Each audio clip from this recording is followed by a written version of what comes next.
What has taken Jesus so long to return? What has he been doing for 2,000 years since the cross? This has been a question that has lingered in the minds of many Christians. And the answer to what Jesus has been doing can be found in the sanctuary. The sanctuary provides a framework, a reference point, and a lens for what Jesus has done, is doing, and will do. The sanctuary is more than a doctrine.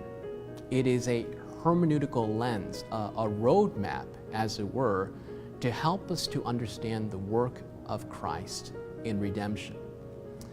When you read the Bible, you see that Jesus fulfilled the role of the Lamb of God upon the cross. Upon his ascension, he took on another role as high priest. And we as Seventh-day Adventists believe that from AD 31 to 1844, he was fulfilling the role as our high priest in the holy place, in the heavenly sanctuary.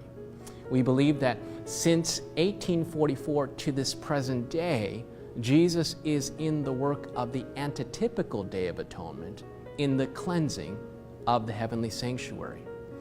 The role of Jesus is not only as the Lamb of God, but as the high priest. Now, this partially answers the question of why Jesus, or what Jesus has been doing since the cross. But the question is, why is he lingering so long? In the book of Revelation, Revelation chapter 7, it gives a picture of 4 angels that are holding the winds of strife. These winds, when you look at the book of Revelation, are winds that will bring about the final movements and usher in the second coming of Jesus. While these angels are holding these 4 winds, another angel comes and calls out to these 4 angels and says, "Hold the winds until the servants of our God are sealed on their forehead." Now, there's a lot that we can talk about the sealing, but the sealing is the reproducing of God's character of love in our hearts. In other words, there is going to be a people called the 144,000 that are going to depend upon Jesus for his righteousness, righteousness by faith.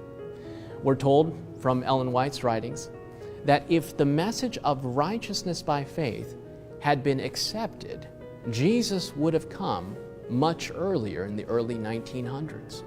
I believe that this is the message of the hour, the message of righteousness by faith, the righteousness imputed and imparted, the righteousness of Christ that works for us and in us. And it is my prayer that as we approach the second coming of Jesus, that we will be totally dependent upon him. For without him, we can do nothing.